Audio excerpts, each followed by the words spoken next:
Coaching in Session. Your exclusive destination for unparalleled personal and professional growth. With your host, Michael Rearden.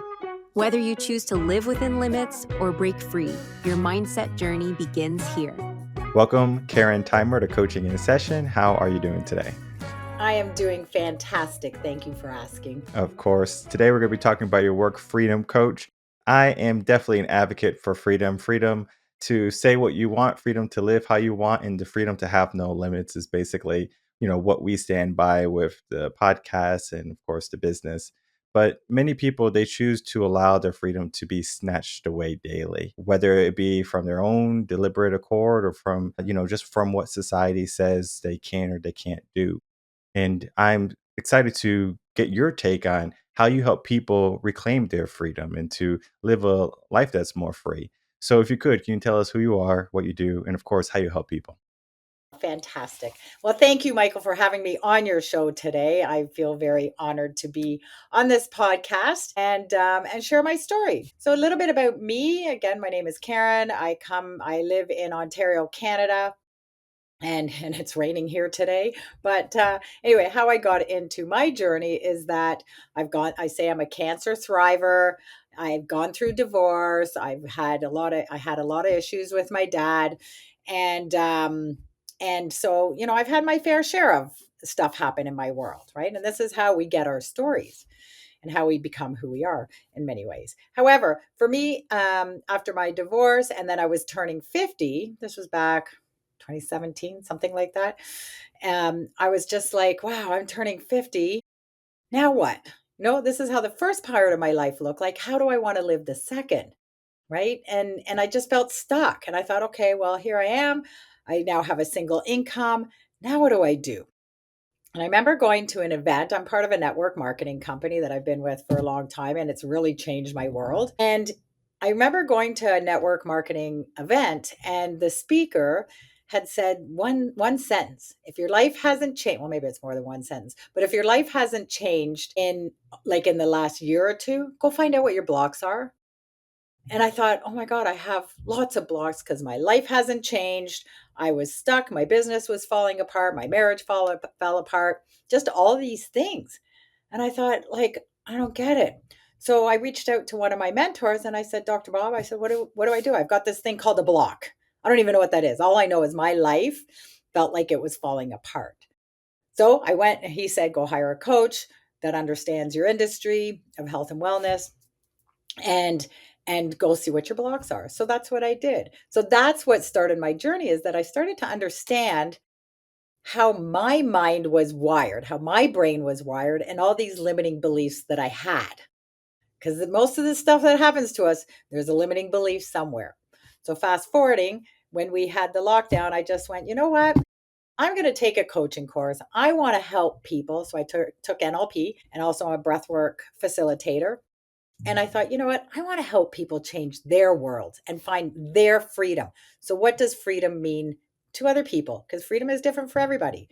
For me, it's about having the choices, be able to come and go when I want, be able to say what I want in a kind and compassionate way, of course, be treated with compassion and kindness, and also do the same with others, right? So I became a coach, decided to call myself a freedom coach. And so I've been doing that for, whenever lockdown happened, 2020. And mostly I help women who are, 50 plus, looking to 10x their confidence. I do have men as clients as well. However, it's, a lot of us have a lot of confidence, but what if you could 10x that confidence? How cool would that be? Because you can't have confidence in everything, right?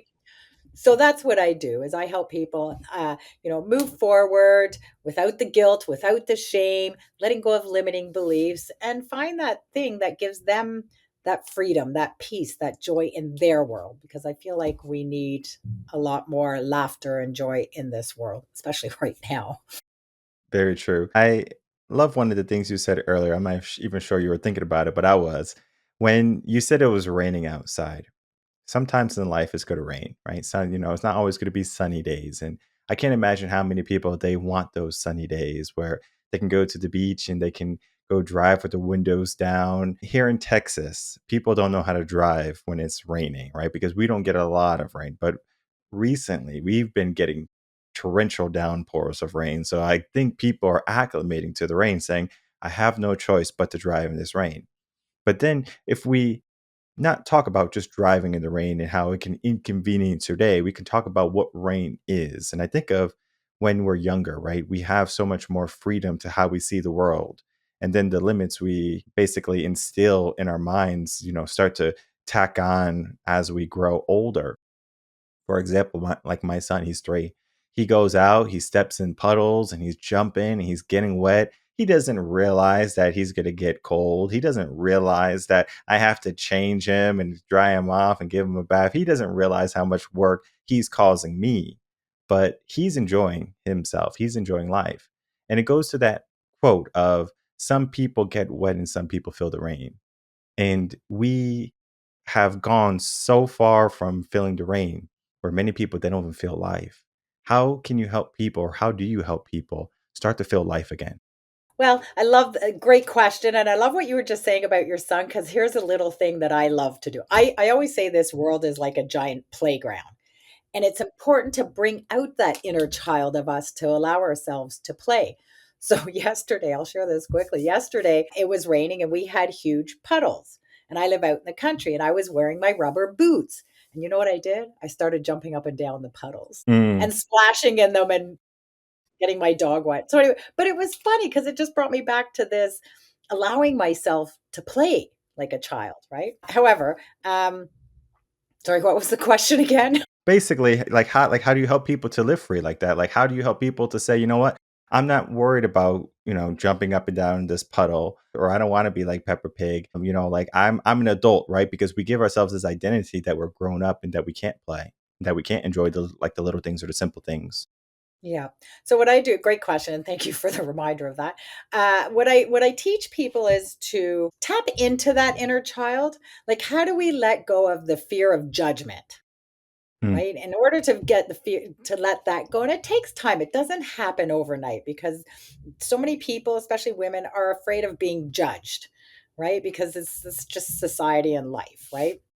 However, if we can drop the guard, get uncomfortable or get comfortable with being uncomfortable, and allow yourself to play, whatever that looks like. Coloring. I mean, adult coloring has come back, right? And one of the things that I give my clients is I challenge you to color outside the lines.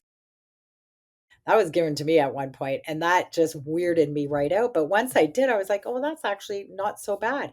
And it helped me tap into that inner child, right? So it's again allowing ourselves to play whatever play looks like to you, right? And so it's asking people, what do you want? What do you like to do? What brought you joy as a kid? So that's how I help. Hmm. I think of it's like a saying, dance like no one is watching. Because it's a whole judgment aspect or piece too, because people are so worried about being accepted. I believe it starts when you're like a teen. The teen acceptance, I mean, is paramount to them, right? They have to wear the clothes, they have to speak the lingo, they have to watch the shows, and even if they might have no interest in it. They do it because they don't want to be outcasted, because to them to be outcasted is like a death sentence, right? Like most people, if we're teens at least, if you ask, would you rather be popular or a nerd that gets bullied?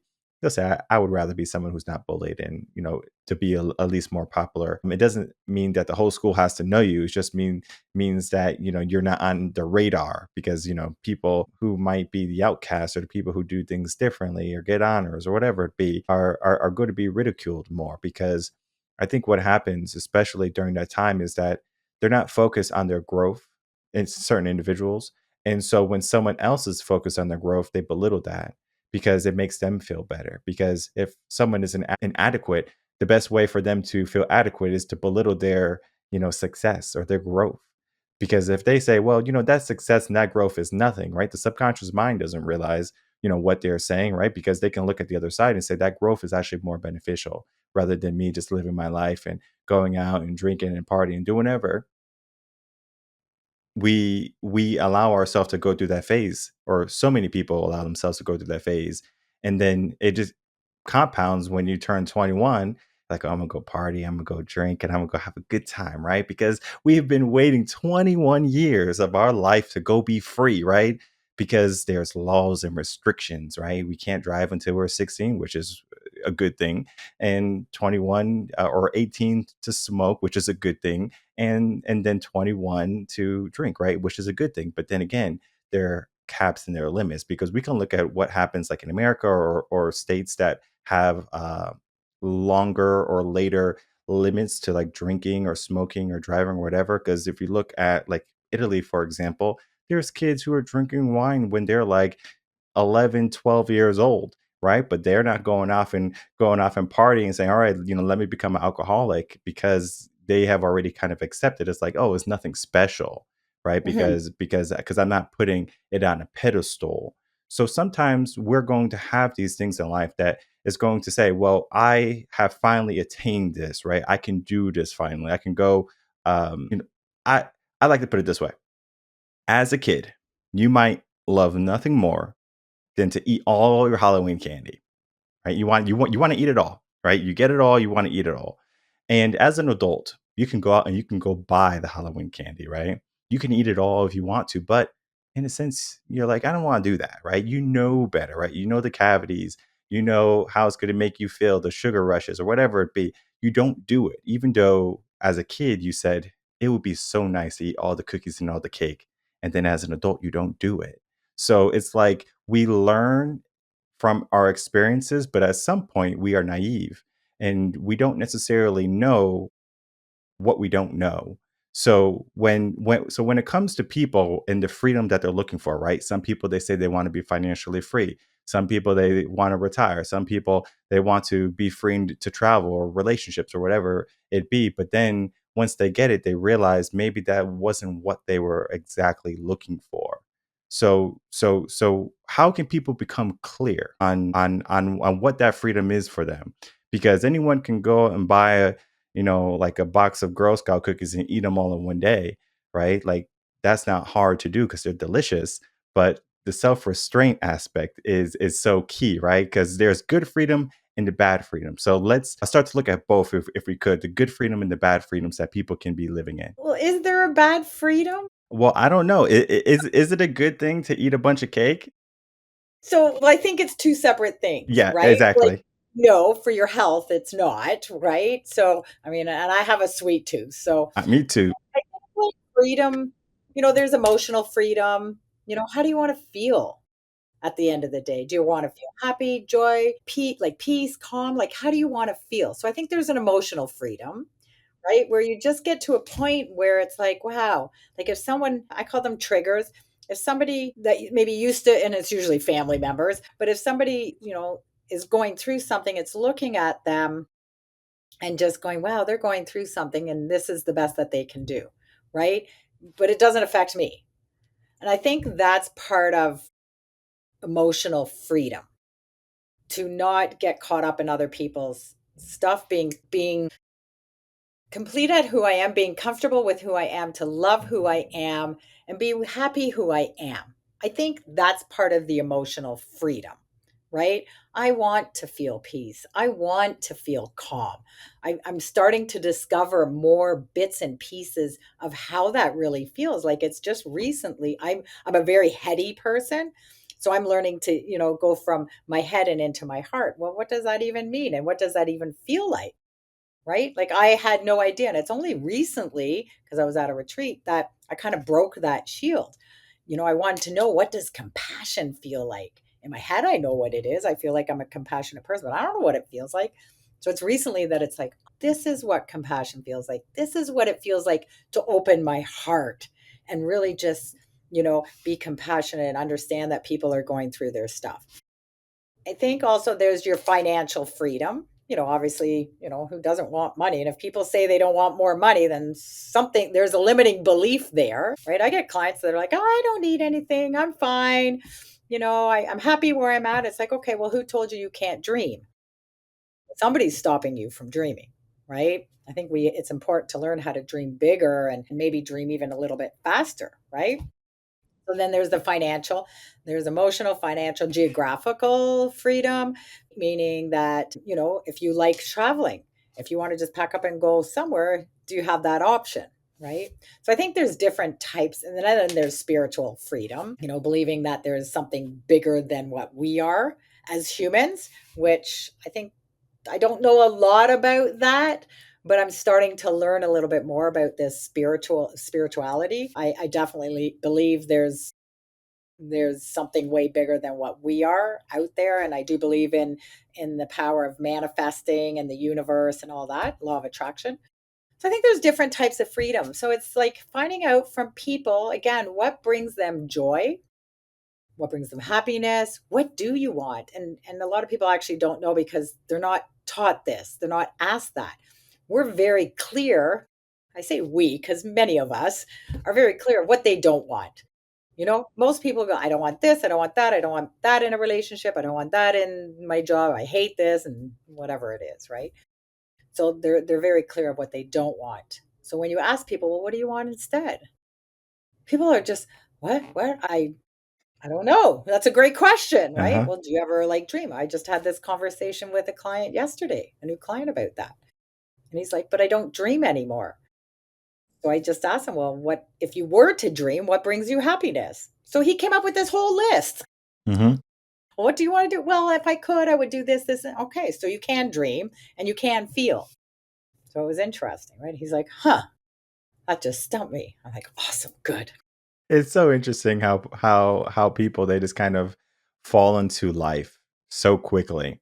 Think of like when you're all done with school, for example, and you get your career. Maybe you get your dream job and you go from dreaming about your dream job to living it now. And maybe at some point you stop focusing on the joys of that job and more focus on the profits of the job, right? The paychecks you get, the corporate ladder you can climb, and at some point, you find yourself at maybe the top CEO or the top manager of the company, and you look back and you go, what have I been doing? Because we lose focus sometimes. We we might, look at all these different freedoms that you said, and I love them, like emotional, financial, spiritual. I started to think of like physical freedom, right? People sometimes want the physical freedom to do what they want. This happens a lot with like elderly, right? They don't want to be in a nursing home. They want to be able to travel and to do everything they want to do, right? They want that physical freedom, right? We have it, and people don't realize they have it until they lose it. Then we look at the mental freedom, which could be aspects of the emotional and the spiritual. But when it comes to the mental, I think many people don't realize how imprisoned they are in their mind. We can look at certain communities or cultures. We could just look at how people are operating in their days. I remember a long time ago, I had a kid. He was 4 years old, and he was one of my swim students. And it was so funny because he just started to learn how to swim, and he was probably swimming for maybe around 3 months at that point. And typically around that time, you become a very strong swimmer, especially like with the trainings we did at that swim school. He was a very good swimmer where he could swim across the whole pool at this point, right? And it's a pretty decent sized pool. But in his mind, he was still thinking about or living in the boy who couldn't swim. And so Mhm. when we started to say, like, hey, you're gonna swim across this pool, he looked at me, he says 4 years old too. He's like, are you crazy? I go, first of all, who told you that? Like someone's crazy. He probably got him from, his parent or something. But then the second thing I asked him was, like, why do you think you can't do it? And then Mm. he started to think about it, and he was like, I don't know. I was like, did your mom tell you that you couldn't do it? Did your dad tell you that you couldn't do it? Did grandma or grandpa tell you that you couldn't do it? Did I tell you that you couldn't do it? And he's like, no, no, no. So it's like, then who told you? And he was starting to realize it was him. He's 4 years old, so he's not really going to go too deep. And so I was like, you're going to swim across this pool. He was like, I guess I'm swimming across this pool, right? He swam across the pool, high five. He's like, I did it, right?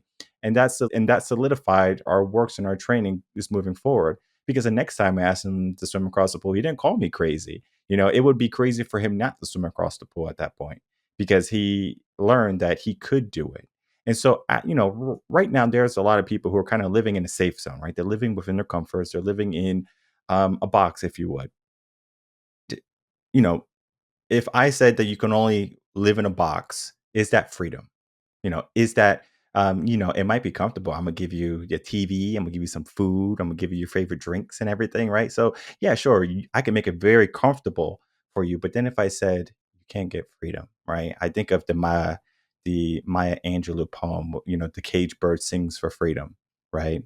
And basically, the bird is singing, and the bird is seeing all the other birds flying, and all the people who are listening to the birds, in the cage is like, oh, it's so beautiful, right? Because the birds are singing and it seems so happy, they're chirping, but they were just looking up at the sky because they wanted to fly too, right? They wanted that freedom.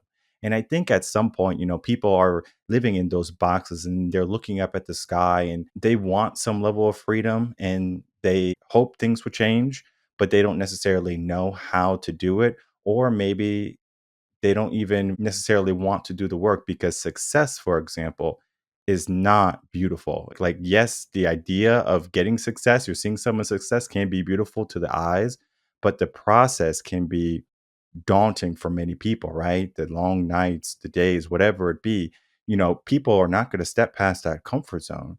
So now that we're getting into this foundation of people can be living within their limits and their comfort zones and their boxes, and they might see that they have all of these allotted freedoms that they could be going in, but there's something that is going to be still holding them back, and oftentimes it's going to be themselves.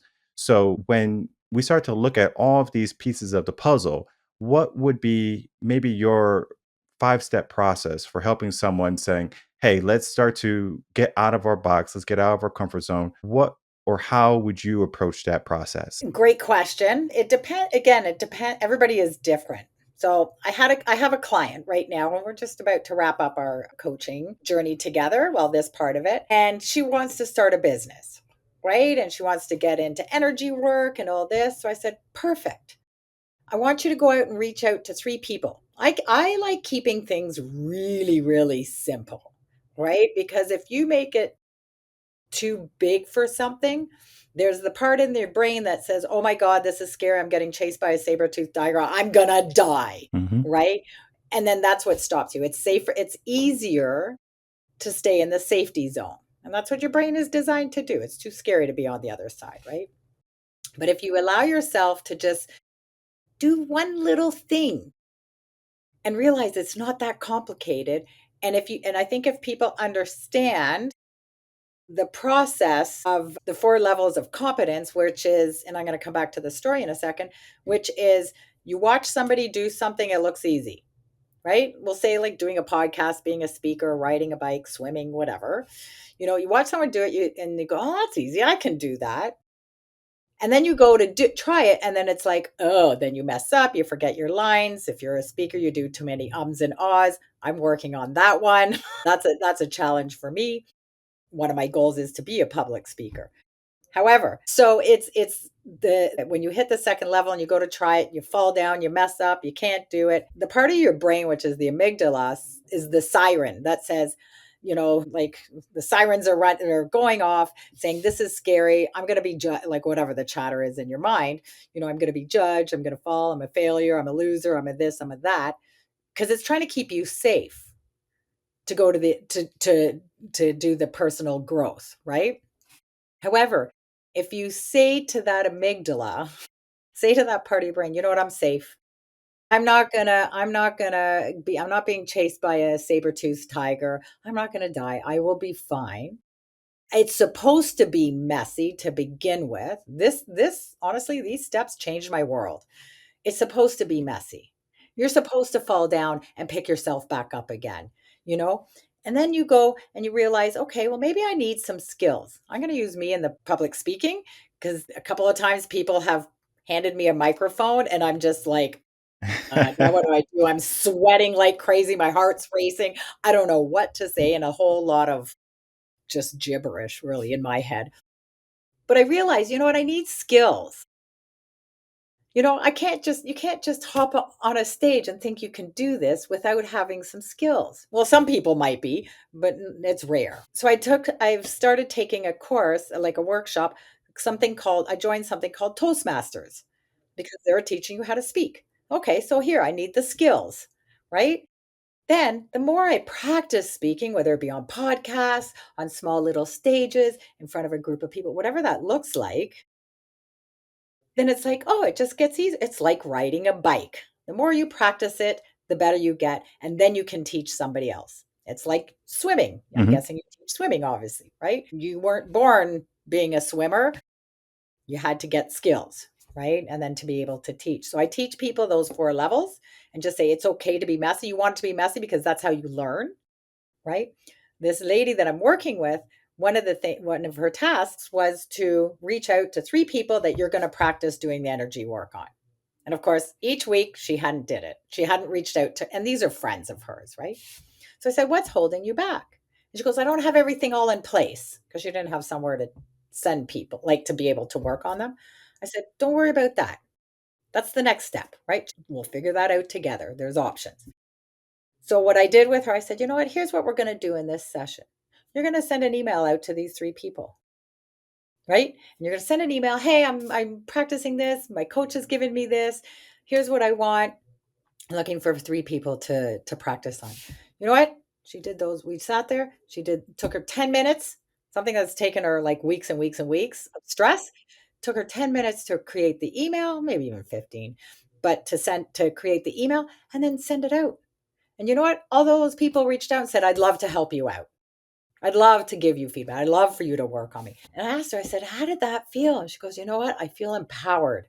I feel amazing. That was so easy. All this anxiety we give ourselves to something that's just so simple, but there's a deeper fear.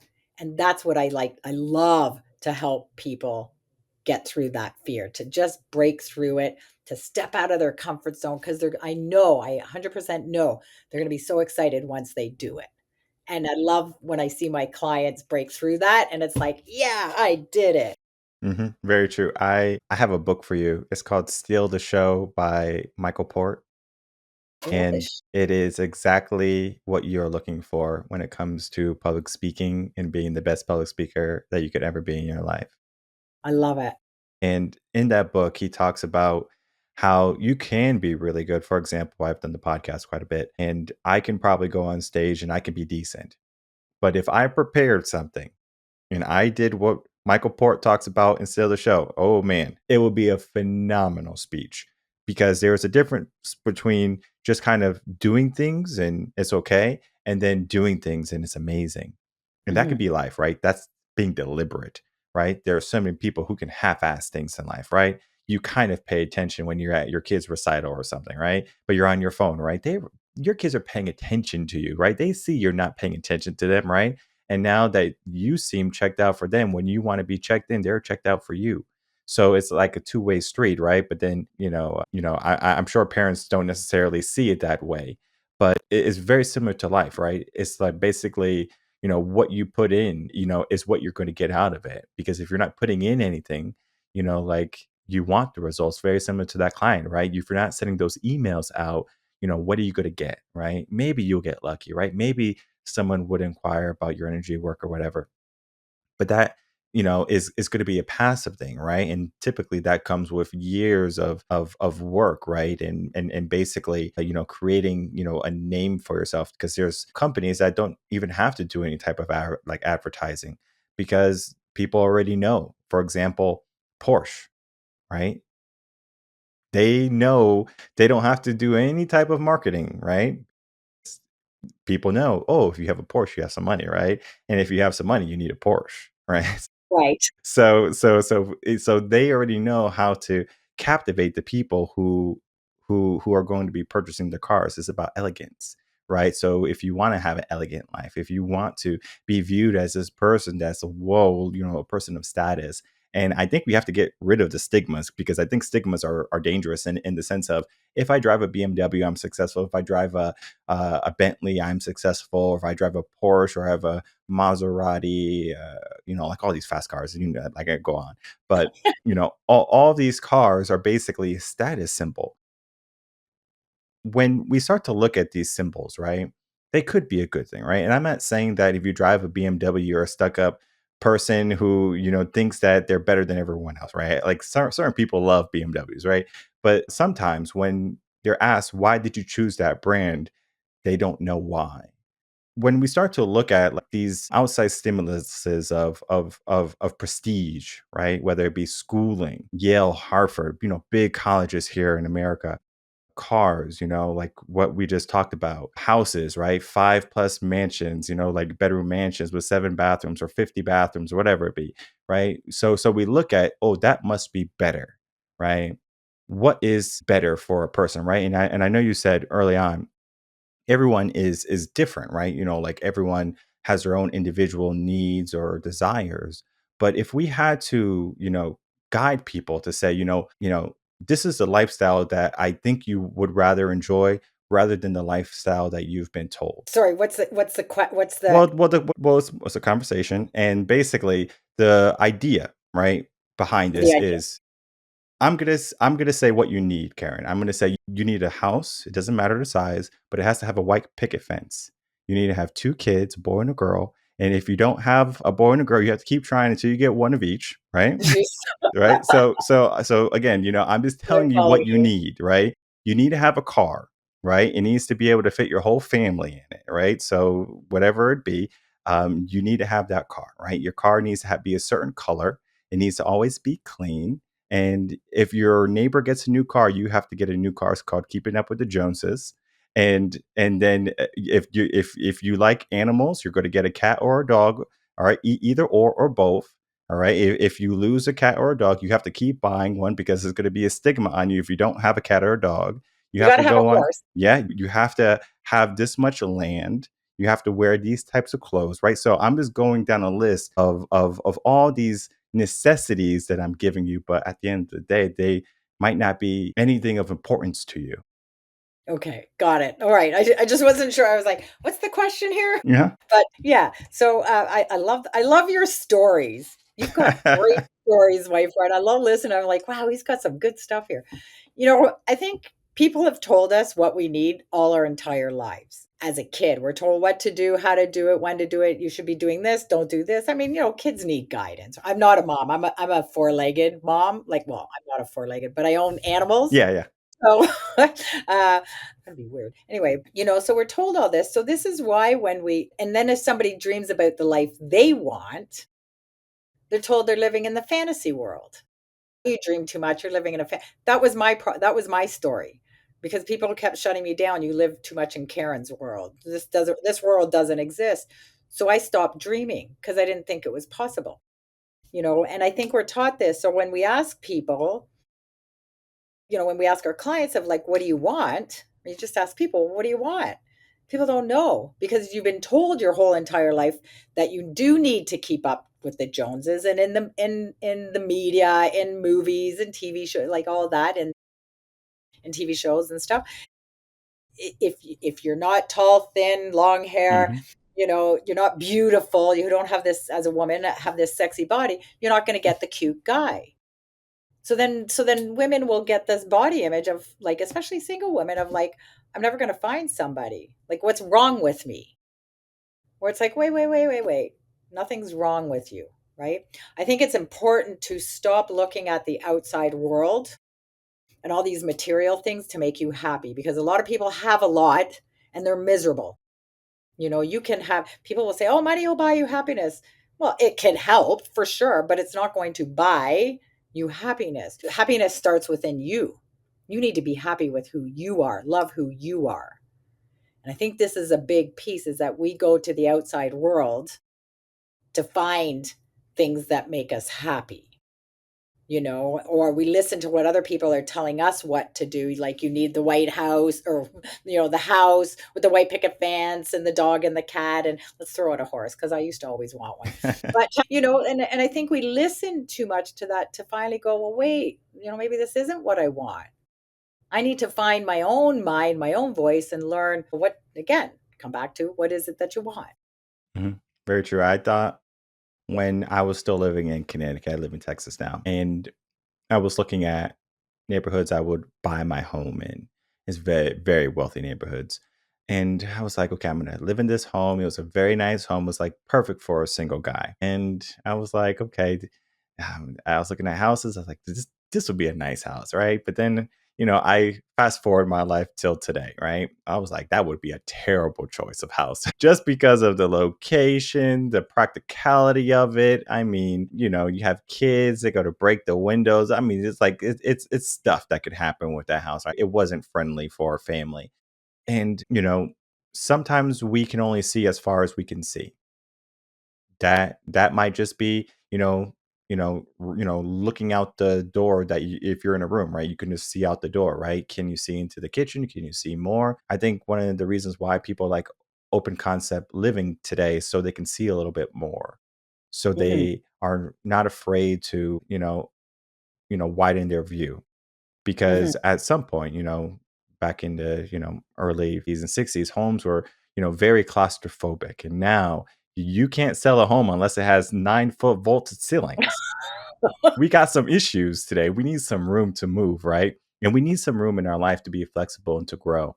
And there's so much room for us to expand. And I know the world might tell you otherwise, where you can only go or do this much. But if you look around you, you have so much possibilities. And, this is why I love the work that you do, because you help people understand that the possibilities are endless. You help people understand that if you are stuck, you can get unstuck, right? Right now they might be living in a mess, but it doesn't mean we can't tidy things up. And that's the important part, right? We can make some changes. And of course, the work that you do is helping people make those changes. It might not be a heap and a hurdle, all at once. It might just be a step at a time. And I think people have to understand that change can take time, right? It's a process, it's a journey sometimes. But that journey, that process can be a beautiful thing, right? Because when you're deliberate, like if you're truly paying attention, it's so enjoyable, right? I think of like when I go for a hike, I'm not thinking about just getting to the top of the peak, right? When I'm hiking, right, I'm taking pictures of rocks and bugs and, my dog or whatever it be, right? I'm going on that journey. I'm not going to say to myself, you know what? I'm only going to take a picture when I get to the top because that's the goal, right? I'm appreciating everything around you or me at the time. And people have to do that for themselves, right? Appreciate what's around you. It doesn't mean that you have to be satisfied with it at all points and say, okay, well, this is, my circumstance. So I have to just accept it fully and always have it, right? If you don't like something, change it, right? I always say, you're not a tree, so move, right? Change your environment, right? Very, very similar to how I moved from Connecticut to move to Texas because I love the people. You can move to anywhere you want in the world, right? Most people, they stay stuck in the same city, the same town, the same state, and they don't experience the rest of the world. The world is waiting for you people, and you just have to be brave, Yeah, right? it's so true. You have to get to a point where you want something better.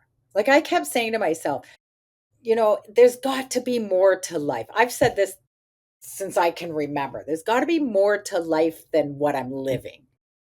And I don't know what that is. I still don't know what that is, but I know this what I surrendered to is realizing this is really a journey and enjoy the moment, enjoy learning how to become present. We're either stuck in the future, welcome to anxiety, or we're stuck in the past. That's depression, right? And there's this, I mean, part of it. There's obviously more to it than just that, but that is a big piece to it. That it's important to learn how to be present and enjoy the moment and the journey. I finally joined a gym and I hated gyms. Like I hated gyms. I'm like, it's like a fashion show and everybody's Hmm. out to, you can never find equipment and I don't want to have to figure it out on my own anyway. However, I'm turning 60 this year. That still blows my mind even just thinking about it or saying it, but it was like something lit up for me. And my friend introduced me to this gym called F45. I think you guys probably have it in the States too. But anyway, and I was in the Cayman and she goes, "You want to go to the gym?" And I'm like, in my head, I'm thinking, not really, but I'll go anyway, right? Because, I'm at her place and let's go, right? I thought, oh, why not? I'll come home fitter than I was before I went there, right? So she took me there. But you know what? I was like, I actually like this. It's 45 minutes. Somebody else is telling me what to do. There's a process to this. I don't have to wait anything. It's like you're in, you're out, which is perfect for my attention span, right? And when I came back, I thought, you know what? I'm going to look for this F45. Why do I recognize this name? Well, there's one like literally a block over from my work, from my business. And I just thought, I'm going to go over there. And you know what? I joined it and I'm loving it. I love it. Not all the time I want to be there, but I go and it's like, this is fun. This is challenging me. I don't care what I look like. There's a lot of people that are in better shape, but there's also other people that are not. And that's okay. I realized I surrendered and I let go of the attachment of, I have to have this tomorrow. Because I'm sorry, you're not going to have this beautiful, perfect body in 24 hours. It's not going to happen, right? I think the sooner we let go of that attachment and learn that this is a process, it's the journey of who you get to become along this. And I'm like 4 months in, like I've always horseback ride, but I think I'm about 4 or 5 months into going to the gym. I committed to at least 3 days a week. I'm like, okay, in order for me to justify spending the money on it, I need to at least commit to 3 days a week. And I've been consistent with that. I think I had 1 week where I couldn't, but that's besides the point. It's okay, right? So it is the journey. It's the letting go of things that are keeping you stuck. And good luck on figuring this out on your own, because if you can label the problem, if you can name that problem, I'll tell you now that is not it. And I think it's important for people to understand change is happening all around you anyway. So why not get comfortable with getting uncomfortable? And it doesn't have to be painful, and it is letting go of understanding how the mind works and the inner chatter, and I call it the monkey mind, because man, that monkey mind will take you on a journey. Hmm. That's for sure. So it's understanding your thoughts, and that your thoughts don't define who you are, and it just wants to keep you safe. There's a reason why you get all this chatter. So it's understanding that and how you can tame it. Very true. And as you said, we all have blind spots. And as much as you would like to be able to see in your blind spot, yeah, turn around, you make sure you don't hit the car. You got your blind spot detectors, right? They're beeping, they're flaring. But even then, right, there's still something you can't see. And that's where a coach or mentor comes in and they can see those blind spots maybe as clear as day to them. It's like, wait, and then they say it to you, and you're like, wait 1 second. You're right. Because sometimes even if we know what it is, right, we won't allow it to come to our conscious. So we have to have someone to say it out loud and say, hey, this is the issue, right? This is the problem. And then right there, your life begins to change. Of course, I'm not saying you can't have an amazing life by yourself and you can't do things by yourself, right? Like, yeah, sure, but life is not meant to be lived by yourself, right? You have company. Go to the gym 3 days a week and you meet some people you enjoy sometimes, and sometimes you don't want to see them, right? It's fine. So, some days you want to, ride together with someone, or you want to, chat with someone over a coffee or a tea. That's the beauty of life, right? That's the freedom of life. And we just have to understand that it's okay to ask for help, right? It's okay to say, like right now I'm not living full, or I'm not living fully, and you get to make a choice if you want to live fully or if you just want to live halfly, right? Halfly is not a word, but I'm making it a word today, okay? Can't make up words all the time. It's all fine. Exactly. I typically don't, but halfly is the word of the day, it's the word of the podcast. And it is something that we're going to kind of go off with because, I don't want you to live a life that's half full. I want you to live a life that is full. And it's important that you give yourself assets and people that are going to help bring that fullness into a reality. And so, Karen, our conversation today was definitely one where people can start to think about that full life, where they can start to think of processes that they can implement or start to, be more mindful of, so they can say, okay, if I do this one step, maybe some change can happen. But, as we begin to wrap up, I would love to, of course, get some final thoughts, some final words from you. And then please tell the audience where they can find you, reach out to you, website, social media, etc. Beautiful. Thank you. Well, I've had a lot of fun and learned so much from you on your show here. So thank you. Thank you. And you've got great energy. Yeah. Again, it really is, what's one thing you could do today? Just one thing you could do today to help push the needle, to move. I hate the word push because push feels like it's so heavy. To move the needle forward, right? What's exhausting you in your life that needs to change? And that's if you want to change. I mean, if you're happy with where you're at, fantastic, enjoy. But if you're not, then there's something that needs to be shifted. And where can people find you? Oh, right, that part too. Right. So people can find me on Facebook, Karen Theimer, and I'm getting more on Facebook. I'm getting more on Instagram now. I've now, been consistent on Facebook, so now I'm moving over to Instagram. I got a little overwhelmed with social media. It's all good. So yes, you can find me on Facebook. You can find me on Instagram. You can go to my website, karentheimer.com. I have a fantastic PDF you can download called The Mindful Decluttering. It's about letting go of things that are taking up space in you energetically, any projects that you've started and haven't finished, for example. So yeah, go download that and yeah, and let's connect. You can reach out to me. Perfect. And I'll make it easy for everyone. All the links will be right down below. So her website, get the PDF, check out her Facebook page, which she loves, and then the Instagram when she's building, but she's gonna love that too. It's all the same thing, to be honest. Social media is social media. I'm not a fan of social media. That's why I have an assistant who does social media. I don't want to do it. Lucky. But in the words of Journey, right? Journey says, "Don't stop believing," right? And it's the idea of, there's something that you can believe in, right? There's something that is more than what it is right now. Because you could have a goal and you could say, yeah, sure, I got to the goal. And, what's the goal beyond the goal? I always like to ask, right? There's something else, right? Because life doesn't end when you say, when I'm 65, I'll be happy, right? No, right? Because that's not life. Even though we can look at the statistics and, people at the age of 65 who give themselves the idea of retirement, they die within 10 years because there's no purpose, right? So, using those words from Journey of don't stop believing, I want to kind of use your words, right? Don't stop dreaming, right? Don't stop, being that youthful soul that at one point you saw the world for everything that it could be, rather Mhm. than maybe your mindset today of everything that it just is, right? Life can be so much more than what it is right now. You just have to choose for it, right? You just have to be hungry for it, right? I think of Ronaldo. He's a soccer player, and his son. He's a very athletic boy, and he sees his father, right? And the father was talking to one of the coaches, and the coach was saying he's really good, right? And the dad says, yeah, he's really good, but it depends on his hunger, right? Because Mhm. there's an aspect, right? It's that 1% aspect that not everyone is going to have, right? You have to be hungry for it. You have to have the drive for it. You have to beat everyone else when everyone else is just doing enough, right? Kobe had a thing, Kobe Bryant, the basketball player. He had a thing where he would train before the team, and so he always trained 2 to 3 times more than the team. And it was funny. At some point, some of the team members called out. And he says, "Oh, I'm going to train the same as Kobe so I can beat him." He started to train even more. He started training about 5 times a day. And then basically Kobe said, he's like, you're not going to out train me, right? You're not going to outwork me.